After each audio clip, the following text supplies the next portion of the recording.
Hey all, Bryan VantHof here with RE/MAX Advantage Plus, Ramsey Trusted and the Minnesota Real Estate Team. Hope you are doing well.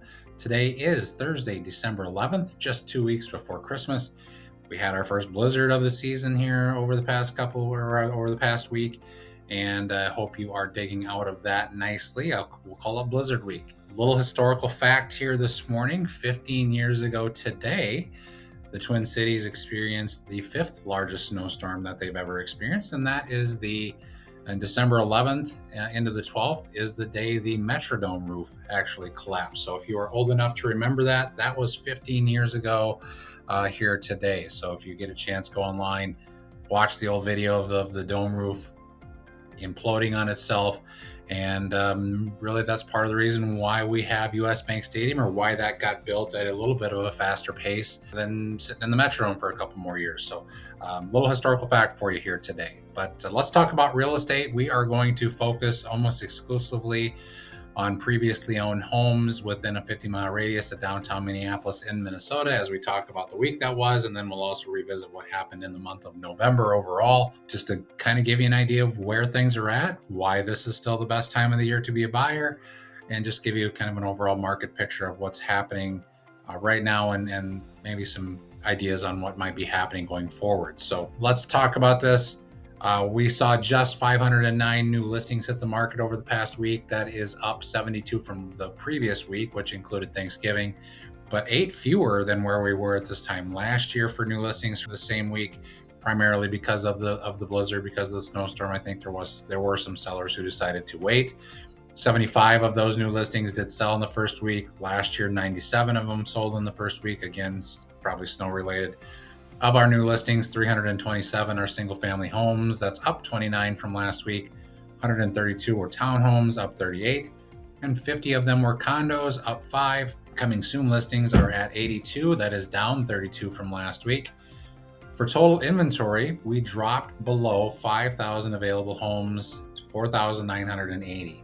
This is the last time we saw inventory below 5,000 was the week prior to Memorial Day. So we did certainly see a little bit of a reduction in our overall inventory as we continue to see this time of year, just winter, holidays, cold, not as many sellers putting their homes on the market as would be expected. So of our available homes, 2,970 are single family. That's down 220 from last week, but 378 more than last year. Median listing price of a single family home right now is $425,000. That's down $5,000 from last week and down $24,000 actually from last year. Doesn't mean home prices have gone down. It just means that kind of our median home price, more of our entry-level homes. We have more entry-level homes on the market this year than we did at the same time last year. Median days on the market for single-family homes is 58. That's up 3 from last week, but 4 fewer than last year. Townhomes make up 1,088 of our inventory. That's down 61 from last week, but up 155 from last year.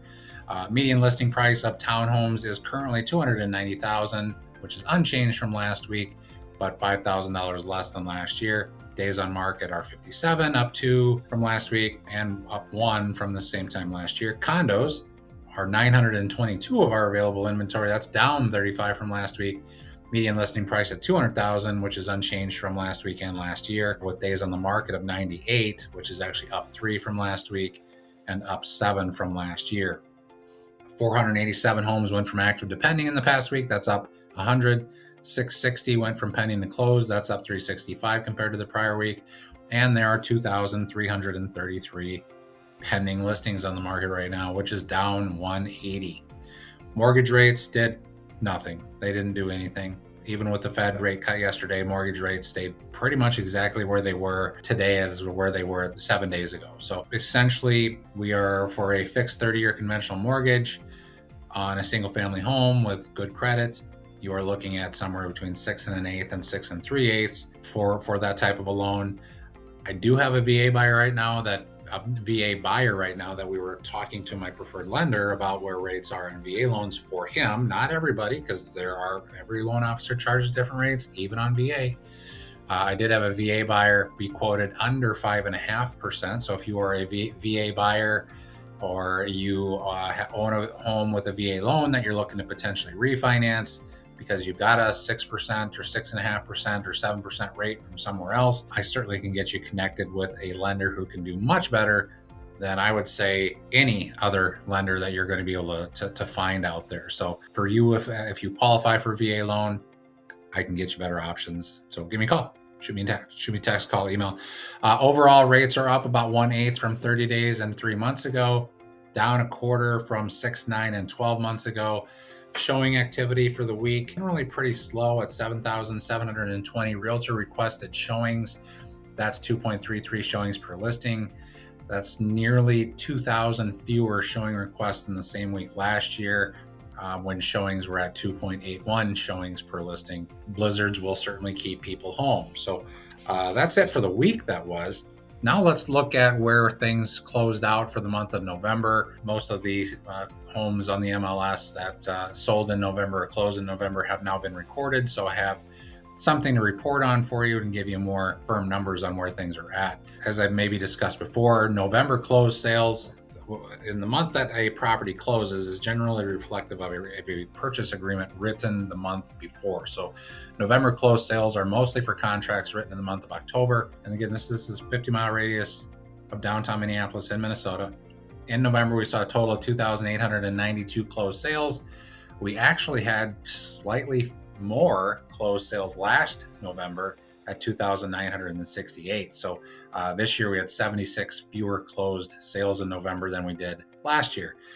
Of the 2,892 closed sales this year, however, 77%, 2,217 of those were single family homes. They closed at a median price of $400,000 versus a median listing price of $399,900. So essentially single family home sellers got 100% of their listing price on average. The median single family home had 2,067 square feet, sold in 24 days, and for $197.93 per square foot. In November of 2024, we had fewer single family homes closed at 2,204. So 70% of the closed sales in November last year were single family homes. Last year, the median close price was $389,000 versus a listing price of $389,900. So again, a month where essentially sellers received 100% of their listing price. The median home last year was 2,040 square feet and sold for $194.89 per square foot. From last November to this November, we saw about a 1.5% increase in price per square foot, but a 2.8% increase in median sales price. That percentage difference between the median sales price per square foot and the median overall price is pretty much reflective in the slightly higher home size sales that we had this year compared to last year.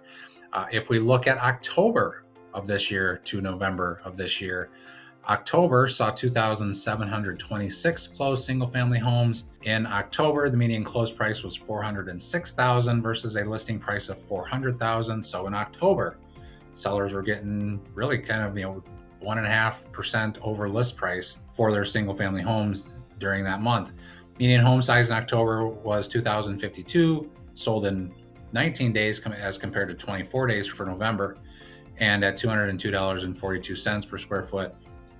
Going back to September of this year, closed sales averaged $410,000 versus a listing price of $400,000. So the sellers in September got 2.5% more than their listing price on average. Average median square footage was also 2,052, sold in 18 days, and at $204.11 per square foot. If you are looking to buy a single-family home, these stats just reinforce that the last 3 months of the calendar year and into the month of January are really the best time of year for buyers to get a better deal, lower price compared to list at least, on a home. Just from September to November this year, buyers saw price per square foot drop by 4.5%. You can maybe even experience the same or better savings during the month of December. Inventory levels for single family homes are down nearly 22% since August, so there isn't as much to pick from. So that can be a challenge for buyers to not be able to find the house that best suits their needs.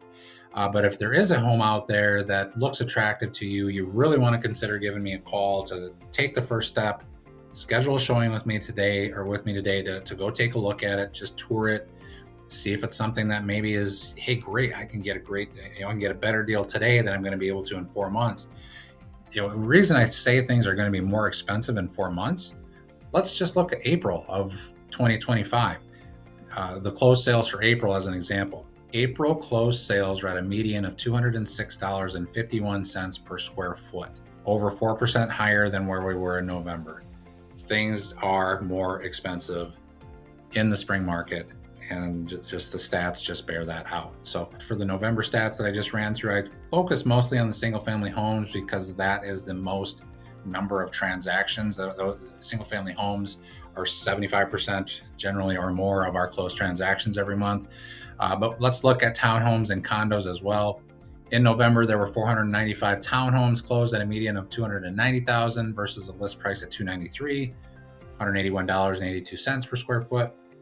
In November of 2024, we saw 535 townhome sales at a median price of $295 versus a listing price of $299,000 and $178.60 per square foot. If we look at condos, 180 condos sold last month at a median price of $194,000 versus a listing price of $197,000 and $188.41 per square foot. For condos in November of 2024, there were 229 closed sales at a median of $200,000 versus a listing price of $205,000. Let's look at all home types over the past 5 years. Since January of 2020, single family homes have appreciated about 42%. So from January of 2020 to where we are now, single family homes have had a cumulative appreciation of about 42%. Townhomes have a cumulative appreciation of about 35%.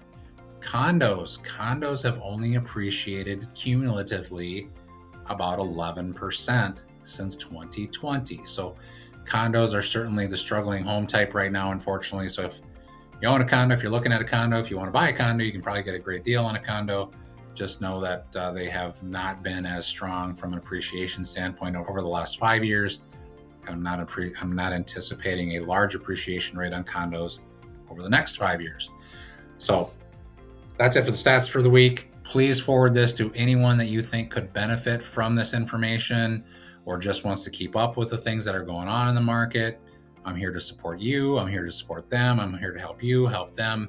I'm here to help you accomplish your goals, their goals. My job satisfaction is out of seeing people succeed. And I would love the opportunity to help you and your family and friends or neighbors or really anybody succeed with real estate. So I wish you and your family a wonderful holiday season and a Merry Christmas. If home shopping is part of your holiday plans, please keep me in mind. I'd love to be the realtor who helps you find that Black Friday special. So we're still in that time frame. So I hope you have a great day. Talk to you soon.